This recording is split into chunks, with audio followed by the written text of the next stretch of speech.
अस्सलामुअलैकुम dear students. YouTube channel और Facebook page tuition with तकी में आप सबको खुश आमदीद कहता हूँ। इकोनॉमिक्स के अंदर हम आज की क्लास में पढ़ने जा रहे हैं laws of return, law of demand, law of supply और law of diminishing marginal utility हम प्रीवियस क्लासेस में डिस्कस कर चुके हैं।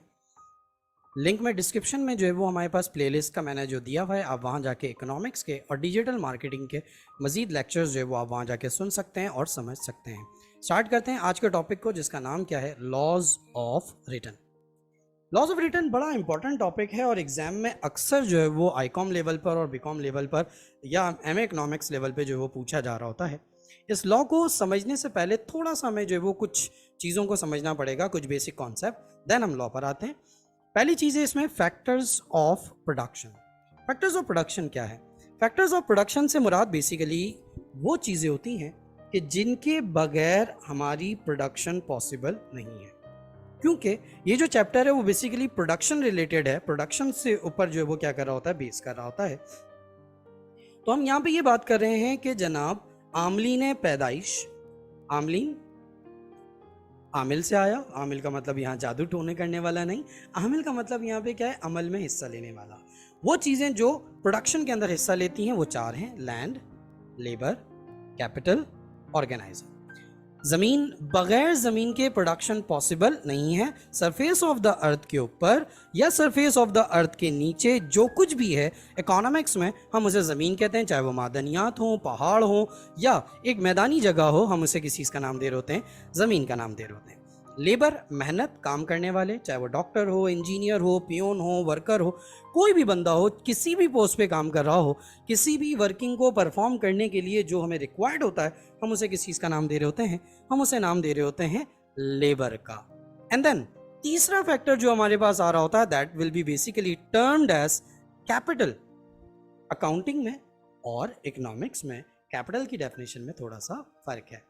अकाउंटिंग में कैपिटल बेसिकली कह रहे होते हैं ऑनर का पैसा। जो पैसा ऑनर की जानिब से लगाया जा रहा होता है हम उसे कैपिटल का नाम दे रहे होते हैं। जबकि इकोनॉमिक्स में कैपिटल का मतलब क्या होता है? इकोनॉमिक्स में कैपिटल का मतलब होता है वो चीज़ जो बेसिकली इंसानों ने बनाई है, चाहे वो ट्रैक्टर हो, चाहे वो लैपटॉप हो, चाहे वो गाड़ी हो, चाहे वो कोल्ड ड्रिंक हो, चाहे वो हथौड़ा हो, या पैसा। पैसा खुद भी तो इंसान ने बनाया ना। डॉलर, दरहम, दिनार, यन, यौन, बात, रैंकेट, पाउंड, ये अल्लाह ताला ने नहीं बनाए, ये इंसानों ने बनाए। तो इसे हम क्या का नाम दे रहे होंगे? कैपिटल का जो है वो क्या कर रहे होंगे, नाम दे रहे होंगे। इंटरप्राइज या ऑर्गेनाइजर या इसे इंटरप्रेन्योर भी जो है वो क्या कह रहे होते हैं, कह रहे होते हैं। ये बेसिकली क्या होता है, वो लोग जो काम करवाने वाले हैं हम उन्हें किस चीज़ का नाम दे रहे होते हैं, इंटरप्राइज, ऑर्गेनाइजर, जिसे उर्दू में क्या कहते हैं, आजिर, मुंतजिम, ज़मीन, मेहनत, सरमाया, आजिर या मुंतजिम। और इंग्लिश में क्या बोलेंगे, लैंड, लेबर, कैपिटल और ऑर्गेनाइजर, इंटरप्राइज या इंटरप्रेन्योर। ये चार चीज़ें जो बेसिकली क्या कहलाती हैं, फैक्टर्स ऑफ प्रोडक्शन, जिनके बगैर कोई प्रोडक्शन पॉसिबल नहीं है। हम चाहे गुड्स बनाएं, चाहे सर्विसेज बनाएं, इनमें से एक चीज़ भी अगर मिसिंग होगी तो प्रोडक्शन पॉसिबल नहीं है।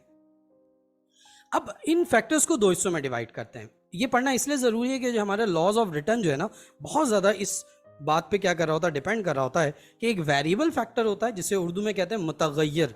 मुतगय्यर का वर्ड आया तगय्युर से, तगय्युर का मतलब जिसमें चेंज आता है, यानी वो फैक्टर जो चेंज हो रहे होते हैं, जिनको आसानी से चेंज किया जा सकता है, विच मे चेंज ईजिली, जिनको आसानी से हम क्या कर सकते हो, चेंज कर सकते हो, यानी लेबर एंड कैपिटल। किसी भी ऑर्गेनाइजेशन के अंदर लेबर की तादाद को इजाफा करना, कम करना, तब्दील करना, ये बहुत मेजर डिसीजन मेकिंग टास्क नहीं होता, चेंज हो जाता है। या कैपिटल, मजीद इन्वेस्टमेंट करना, इन्वेस्टमेंट को कम करना, इन्वेस्टमेंट में चेंजेस लेकर आना। अगेन ये कोई बहुत बिग डील नहीं होती, जिनको आसानी से क्या किया जा सकता है, चेंज किया जा सकता है। ऑन द अदर हैंड हमारे पास होता है फिक्स्ड फैक्टर, मुतअय्यन, मुतअय्यन जिनको तयन कर दिया जाए, जो तय कर दिया जाए, जिनको चेंज करना आसान नहीं है।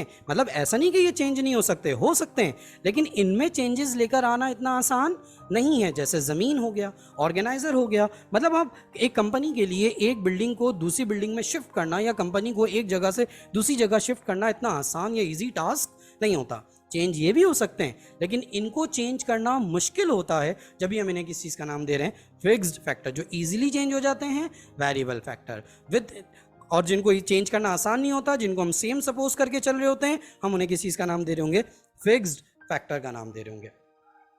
अब ज़रा कॉन्सेप्चुअल एंगल से बात करें, जब भी हम कोई प्रोडक्शन करने जाएं, जब भी हम कोई पैदावार करने जाएं, तो हमारे पास दो चीज़ें होती हैं। एक होता है इनपुट जो हम डालेंगे, and then on the other hand दूसरी चीज़ हमारे पास क्या होती है?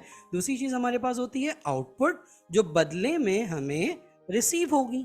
इनपुट वो जो हम किसी भी चीज़ को प्रोड्यूस करने के अंदर शामिल करते हैं या जिसके ज़रिए प्रोडक्शन करवा रहे होते हैं, और उसमें हमारे पास दो फैक्टर आ जाते हैं, एक फिक्स फैक्टर और दूसरा हमारे पास क्या आ जाता है? Variable factor. Laws of return के मुताबिक हम फिक्स फैक्टर किसको सपोज करके चलेंगे? लैंड को। यानी लॉज ऑफ रिटर्न में हम सपोज करेंगे कि लैंड हमारा फिक्स फैक्टर है, इसको हम एक चेंज नहीं कर रहे। यानी इसका मतलब ये हुआ कि laws of return short run में बात कर रहा है, लॉन्ग रन के अंदर डिस्कस नहीं कर रहा। इसमें हम ज़मीन को फिक्स करके क्या कर रहे हैं? चल रहे हैं, ज़मीन को हम जो है वो चेंज नहीं कर रहे। जबकि जो हमारा वेरिएबल फैक्टर है वो दो ले रहे हैं, एक कैपिटल को ले रहे हैं और हम जो है वो क्या कर रहे हैं? लेबर की जो है वो क्या कर रहे हैं? बात कर रहे हैं। इसमें ऑर्गेनाइजर को थोड़े हद तक जो है वो क्या किया गया? फरामोश किया गया है। तो हमारे इनपुट में कितनी चीज़ें हो गई? दो।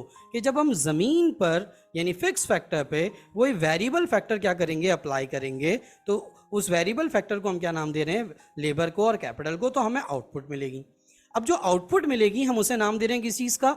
Marginal production. कि चीज़ जो बदले में बन के मिलेगी हम उसे नाम दे रहे हैं मार्जिनल प्रोडक्शन, जिसे उर्दू में कहते हैं मुख्ततिम पैदावार। मुख्ततिम पैदावार के एडिशनल यूनिट जो हमें मिल रहे हैं हम उसे मार्जिनल प्रोडक्शन का नाम दे रहे हैं। मार्जिनल प्रोडक्शन हमें कितनी तरह का मिलेगा? तीन। कि लेबर और कैपिटल को लैंड पर लगाएंगे तो या तो वो हमारा क्या होगा? बढ़ रहा होगा, या वो हमारा कम हो रहा होगा, या वो हमारा क्या रहेगा? सेम रहेगा। अगर बढ़ रहा है तो इंक्रीजिंग रिटर्न, कम हो रहा है तो डिमिनिशिंग रिटर्न, और सेम रहेगा तो वो क्या कहलाएगा? Constant return. इसको मैं ज़रा एग्जाम्पल से अगर आपको समझाऊं, सपोज एक तंदूर है, ठीक है। इस तंदूर में हमारे पास जो है वो एक लेबर को अगर हायर करें, वही क्या कर रहा है? आटा गूंद रहा है। वही क्या कर रहा है? बेल रहा है। वही क्या कर रहा है? लगा रहा है रोटी को। वही क्या कर रहा है? रोटी निकाल रहा है। वही क्या कर रहा है? बेच रहा है। तो उसका एक ही बंदा जब सारे काम कर रहा होगा तो कहीं ना कहीं ऑटोमेटिकली काम की स्पीड क्या होगी? कम होगी। तो हम जब उसमें स्पीड को बढ़ाने के लिए हम क्या करेंगे? लेबर को बढ़ाएंगे, वर्क डिवाइड होगा तो काम बढ़ेगा, प्रोडक्शन क्या होगी? बढ़ रही होगी। तो वो हमारा क्या कहला रहा होगा? Increasing return. दो लेबर लगा दिए, तीन लेबर लगा दिए, चार लेबर लगा दिए, पाँच। फिर एक वक्त आएगा लेबर हम ज़्यादा लगाएं लेकिन तंदूर तो एक ही है। अब उस तंदूर में पहला बंदा रोटी लगा के हटेगा तो दूसरा लगाएगा, दूसरा लगा के हटेगा तो तीसरा लगाएगा, जब तीनों हटेंगे तो चौथा बंदा रोटी लगा रहा होगा। अगर हम चार बंदे तंदूर पे रोटी लगाने के लिए लगा दें तो शुरू में तो प्रोडक्शन बढ़ रही थी, लेकिन फिर एक वक्त आएगा सेम, क्योंकि अब उसको जगह नहीं मिलेगी। फिर ये भी हो सकता है कि पांचवा बंदा हायर कर लें, तो हो सकता है जब तक चारों की रोटियां हट ही नहीं जाती, पांचवे को लगाने का मौका नहीं मिलेगा, तो जो वो आगे काम करके दे रहा है तो उस पांचवें बंदे की काम की स्पीड क्या हो रही होगी? कम। शुरू के चार बंदे पहले के मुकाबले में दूसरा ये तो काम की स्पीड बढ़ा रहे होंगे, लेकिन पांचवा बंदा काम की स्पीड को बढ़ा नहीं रहा होगा, बल्कि क्या कर रहा होगा? कम कर रहा होगा, क्योंकि तंदूर में रोटी लगाने की जगह एक लिमिटेड है, जमीन फिक्स है। तो अब क्या हो रहा है? शुरू में तो जैसे जैसे लेबर बढ़ते चले जा रहे थे काम की स्पीड बढ़ रही थी, फिर एक वक्त आएगा काम की स्पीड बढ़ेगी नहीं, बल्कि एक सेम स्पीड पे काम हो रहा होगा। फिर क्या होगा? काम बजाय स्पीड बढ़ने के काम की स्पीड क्या हो रही होगी? कम हो रही होगी। तो this is what laws of return के, जिसमें इंक्रीज भी हो रहा होता है, कांस्टेंट भी रहता है और डिक्रीज भी हो रहा होता है। अब आते हैं अपने मेन टॉपिक, जिसे हम लॉज ऑफ रिटर्न कवानीन हासिल का नाम देते हैं। अगर एग्जाम में जो है वो सवाल आ जाता है कि जनाब लॉज ऑफ रिटर्न को क्या कर दें, डिफाइन कर दें कि लॉज ऑफ रिटर्न बेसिकली क्या होते हैं, लॉज ऑफ रिटर्न बेसिकली बुनियादी तौर पे किसे कहा जा रहा होता है, तो लॉज ऑफ रिटर्न बेसिकली क्या है? इस इनपुट और आउटपुट के दरमियान रिलेशन का नाम है। इनपुट क्या है हमारे पास? Labour and capital. किसके ऊपर? फिक्स फैक्टर के ऊपर। तो उसके लिहाज से जब हम उसका रिटर्न देख रहे होते हैं तो वो बेसिकली क्या कहला रहा होता है? लॉज ऑफ रिटर्न या लॉ ऑफ वेरिएबल प्रोपोर्शन। ये बेसिकली बुनियादी तौर पे एग्रीकल्चर सेक्टर के लिए क्या किया गया था? बनाया गया था। जिससे हम हर थ्योरी ऑफ प्रोडक्शन को जो हम हर जगह अप्लाई करते हैं, लेकिन बुनियादी तौर पर जो है वो इसका जो फंडामेंटल कॉन्सेप्ट था वो ये था कि जनाब हम दुनिया भर के पौधे एक ज़मीन पे उगा नहीं सकते। अगर मिसाल के तौर पे हमारे पास सपोज 10 एकड़ ज़मीन है, तो क्या हम सारी अनाज, गंदम, जवार, बाजरा, गन्ना सब लगा सकते हैं? नहीं। हम सारी चीज़ें वहाँ पर अप्लाई नहीं कर सकते, सारी चीज़ें वहाँ पर हम प्लांट नहीं कर सकते। इसका मतलब क्या हुआ कि एक लिमिटेशंस मौजूद हैं। शुरू में तो जैसे जैसे हम क्या करते जाएंगे, किसानों को बढ़ाते जाएंगे, उनकी प्रोडक्टिविटी बढ़ेगी, फिर एक वक्त आएगा सेम हो जाएगी, फिर एक वक्त आएगा वो कम हो जाएगी। तो ये बेसिकली इस चीज़ को बेस बनाते हुए लॉज ऑफ रिटर्न कवानीन हासिल को क्या किया गया था, बनाया गया था। और जो है वो 3 हमारे पास लॉज रिटर्न के हैं और उसी के अगेंस्ट हमारा क्या आ जाता है, कॉस्ट आ जाता है। एग्जाम में कभी कभी ये सवाल भी आ जाता है, name laws of return and name laws of cost. Laws of return यानी कवानीन हासिल के नाम बता दें, और कवानीन लागत या मसारिफ, कॉस्ट को उर्दू में मसारिफ या लागत कह रहे होते हैं, ठीक है। तो पहला क्या है हमारा, increasing return, constant return, diminishing return. Urdu में से हम क्या कह रहे होते हैं, तकसीर हासिल, यकसानी हासिल और तकलील हासिल, जिसको हम आगे जो है वो डिस्कस भी करेंगे आगे वीडियोस के अंदर। फिर इसके अलावा हमारे पास क्या है, लॉ ऑफ कॉस्ट, कवानीन मसारिफ। जब रिटर्न इंक्रीज हो रहा होता है, जब हमारा प्रोडक्शन बढ़ रही होती है, तो आहिस्ता आहिस्ता हमारी कॉस्ट क्या हो रही होती है, कम हो रही होती है, जिसे हम डिमिनिशिंग कॉस्ट कहते हैं। कांस्टेंट में कांस्टेंट रहता है और डिमिनिशिंग का जो अपोजिट होता है वो क्या होता है, इंक्रीजिंग। कि जब हमारी आउटपुट गिर रही होती है तो हमारी कॉस्ट में क्या हो रहा होता है, इजाफा हो रहा होता है। ये कॉन्सेप्ट हम आगे जो है वो वीडियोस में डिस्कस करेंगे। फिलहाल हम ये ध्यान में रख लें कि जो लॉज ऑफ रिटर्न है उसका बिल्कुल अपोजिट है लॉज ऑफ कॉस्ट, कि जब वो इंक्रीज होता है तो कॉस्ट डिक्रीज होती है, जब वो डिक्रीज हो रहा होता है रिटर्न तो हमारा कॉस्ट जो है वो क्या हो रही होती है, इंक्रीज हो रही होती है। तो ये हमारे लॉज ऑफ रिटर्न और लॉज ऑफ जो है वो कॉस्ट के जो है वो हमारा क्या हो गया, बुनियादी कॉन्सेप्ट हो गया।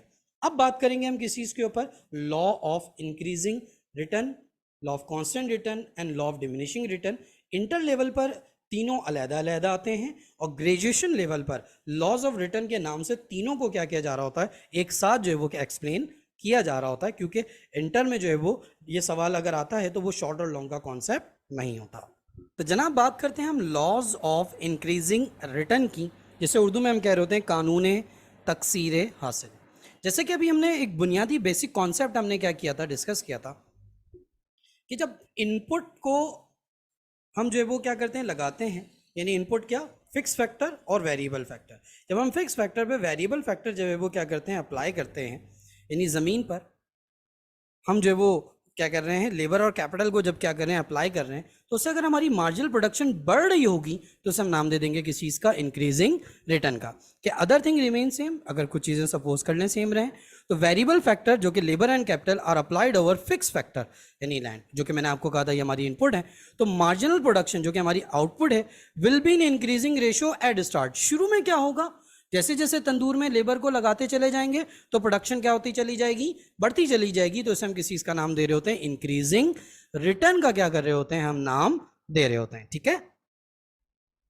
अब इसको हमने उर्दू में डिफाइन कर दिया कि दीगर चीज़ें वही रहती हैं, यानी अगर दीगर अवामिल यकसर हैं तो हम क्या करेंगे, मुतगय्यर आमिल को मुतय्यन आमिल पे जब लगाएंगे तो शुरू में जो है वो पैदावार क्या हो रही होगी, बढ़ रही होगी, ठीक है। अब इस बात को हम क्या करते हैं, शेड्यूल से एक्सप्लेन करते हैं। शेड्यूल में हमारे पास कितने कॉलम आ रहे हैं, हमारे पास 4। क्यों, एक हमारे पास फिक्स फैक्टर है जो कि हमारा लैंड है, और दूसरा हमारे पास क्या है, वेरिएबल फैक्टर है जो कि हमारा लेबर एंड कैपिटल है। जब हम वेरिएबल फैक्टर को फिक्स फैक्टर पे अप्लाई करते हैं तो हमें क्या मिल रही है, आउटपुट, जो कि हमारा नाम दे रहा है मार्जिनल प्रोडक्शन का। और मार्जिनल को जब ऐड करते चले जाते हैं तो वो हमारा क्या आ जाता है, टोटल। तो इस तरह से हमने 4 कॉलम बना दिए। तो शेड्यूल को जब एक्सप्लेन करेंगे तो भी हम यही बताएंगे। अच्छा, इसमें हमारे मेन कॉलम 3 है, एक फिक्स फैक्टर, वेरिएबल फैक्टर और हमारा क्या है, मार्जिनल प्रोडक्शन। और ख़ास तौर पे देखा जाए तो हमारे 2 फैक्टर मेन है, एक वेरिएबल फैक्टर और हमारा मार्जिनल प्रोडक्शन, क्योंकि फिक्स तो सेम रह रहा है, उसमें तो कोई चेंजेस आ नहीं रही। बस जैसे जैसे लेबर को बढ़ाते जा रहे हैं तो उसके तनासुब से हमने किसको देखना है, मार्जिनल प्रोडक्शन को। टोटल हमने जो है वो समझने के लिए लिया हुआ है कि उसको ऐड कर रहे हैं। तो जब हम ग्राफ भी बनाएंगे तो हम 2 फैक्टर को बेस बनाते हुए ग्राफ बना रहे होंगे, एक हमारा वेरिएबल फैक्टर और दूसरा हमारा मार्जिनल प्रोडक्शन। अब वेरिएबल फैक्टर को हम क्या करते चले जा रहे हैं, बढ़ाते चले जा रहे हैं कि 1 2 3 4 5, ठीक है। और फिक्स फैक्टर हमारे पास, सपोज हमने क्या कर लिया, ज़मीन है और ज़मीन को हमने किस में ले लिया, एकर्स में ले लिया, 10 एकर्स, उसको हमने सेम रखना है। हमने 10 को 15 नहीं किया, 20 नहीं किया, तो हमारे पास लैंड क्या है, सेम है, 10 10 10 10 10। इसी तरह जो वेरिएबल फैक्टर है वो हमारा क्या हो रहा है, बढ़ रहा है, 1 2 3 4 एंड 5। जैसे कि हमने थ्योरी में कहा कि शुरू में मार्जिनल प्रोडक्शन बढ़ती है, तो मार्जिनल प्रोडक्शन क्या हो रही है, बढ़ रही है, 10 से 20, 20 से 30, 30 से 40, 40 से 50। और अगर हम टोटल प्रोडक्शन की बात करें तो देखें 10 एज इट इज हमारे पास आ गया, 10 में 20 को ऐड किया तो क्या आ गया 30, 30 में 30 को ऐड किया तो क्या आ गया 60, 60 में 40 को ऐड किया तो क्या आ गया 100, 100 में 50 को ऐड किया तो क्या आ गया 150। इस तरह से हमारा क्या हो जाएगा, शेड्यूल बन जाएगा। शेड्यूल को हम जो है वो क्या कर देंगे, एक्सप्लेन भी कर देंगे कि जनाब हमने शेड्यूल में जो है वो लैंड एंड वेरिएबल फैक्टर को लिया है, मार्जिनल प्रोडक्शन जो है वो हमारी क्या हो रही है, बढ़ रही है। एक्सप्लेनेशन उस वक्त लिखेंगे जब हमारा सवाल लॉन्ग में आएगा। अगर शॉर्ट में आएगा तो हम जस्ट शेड्यूल के बाद डायरेक्ट जंप कर जाएंगे किसकी तरफ, ग्राफ की तरफ। अब बात करते हैं ग्राफ की। ग्राफ में हमारे पास एक्शन क्या है कि लेबर और कैपिटल को जब हम लगा रहे हैं तो हमें क्या मिल रही है, मार्जिनल प्रोडक्शन मिल रही है। तो एक्शन हमेशा एक्स एक्सिस में आता है, रिएक्शन हमेशा वाई एक्सिस में आता है। तो number of labour and capital को हम एक्स पे रखेंगे, मार्जिनल प्रोडक्शन को हम कहाँ रखेंगे, वाई पे रखेंगे। जो उर्दू मीडियम वाले भी अगर ग्राफ बना रहे हो तो उसको इंग्लिश में बना दें, कोई इशू नहीं है। बस आप अपनी डेफिनेशंस वगैरह जो है वो क्या कर दीजिएगा, उर्दू में लिख दीजिएगा। तो यूनिट्स ऑफ लेबर हमारे पास क्या थी, 1 2 3 4 5। तो हमने क्या किया, वही एक एक सेंटीमीटर का हमने क्या किया, गैप दिया एक्स एक्सिस पर, और हमने क्या कर दिया, लाइन प्लॉट कर दिया 1 2 3 4 5 6। आप 2 सेंटीमीटर भी कर सकते हो, लेकिन जब आप 1 सेंटीमीटर करते जाओगे आदत हो जाएगी तो फिर ऑटोमेटिकली आपको कोई प्रॉब्लम नहीं होगी। जैसा कि मैं हर वीडियो में कहता हूँ कि अगर आप ग्राफ देख रहे हो, पढ़ रहे हो, तो हाथ के हाथ वीडियो को स्टॉप करके पेंसिल स्केल लेकर आप क्या करें, ग्राफ साथ साथ बनाएं, ताकि आपकी ग्राफ की प्रैक्टिस हो जाए। थ्योरी तो फिर बाद में याद हो जाएगी, ग्राफ की प्रैक्टिस बहुत जरूरी है वीडियो के साथ साथ। वाई एक्सिस में हमारे पास क्या है, मार्जिनल प्रोडक्शन। वहां पर हम क्या करेंगे, कॉपी की लाइन का गैप ले लेंगे, पहले पे 10, फिर 20, फिर 30, फिर 40 एंड 50। एक एक्स्ट्रा मैंने क्या बना दिया, 60 बना दिया। एडिशनल आप खूबसूरती के लिए ना भी बनाए तो कोई प्रॉब्लम नहीं है। तो एक्स पे हमने नंबर ऑफ लेबर को एक एक सेंटीमीटर के लिहाज से प्लॉट कर दिया, वाई पर हमने क्या कर दिया, कॉपी की लाइन के लिहाज से हमने क्या कर दिया, 10 20 30 40 50 एंड 60 को क्या कर दिया, प्लॉट कर दिया। देन उसके बाद हमने क्या किया, देन उसके बाद हमने ये किया कि हर पॉइंट को हम क्या करते चले गए, मिलाते गए, और हर पॉइंट को मिलाकर हमने जो है वो क्या कर लिया, ग्राफ बना लिया। कि 1 पे किसको मिलाया, 10 को, 2 पे किसको मिलाया, 20 को, 3 पे किसको मिलाया, 30 को, 4 पे 40, 5 पे 50। ये हमने कहाँ से लिए वैल्यूज, ये हमने अगर शेड्यूल बनाया था, ये देखें आप, 1 पे 10 है, 2 पे 20, 3 पे 30, 4 पे 40, 5 पे 50। तो हमने क्या कर लिया, सेम इसी तरह 1 पे 10, 2 पे 20, इन सबको हमने क्या कर दिया, पॉइंट में लाते गए, एंड देन इन पॉइंट की मदद से हमने क्या कर दिया, एक लाइन मिला दी जिसे हम नाम दे रहे हैं किस चीज का, इंक्रीजिंग रिटर्न कर्व का। क्योंकि जब भी बहुत सारे पॉइंट्स को मिलाने से इकोनॉमिक्स में जब भी कोई ग्राफ बनता है तो हम उसे नाम दे रहे होते हैं किस चीज का, कर्व का। अब हम ग्राफ को क्या करेंगे, एक्सप्लेन करेंगे। ग्राफ की एक्सप्लेनेशन में क्या आता है कि एक्स पे क्या लिया और वाई पे क्या लिया, हमने ये बताया। देन ग्राफ की मदद से सारे पॉइंट को मिलाने पे कौन सा कर्व मिला हमें, और देन उसके बाद बात करेंगे स्लोप। 3 चीजें होती हैं, एक्स पे क्या लिया, वाई पे क्या लिया, पहला नंबर। दूसरा, शेड्यूल की मदद से पॉइंट को मिलाने पे कौन सा कर्व मिला। तीसरा, स्लोप क्या है। ये 3 बातें आप लिख देते हो, आपकी ग्राफ की एक्सप्लेनेशन कंप्लीट हो जाती है।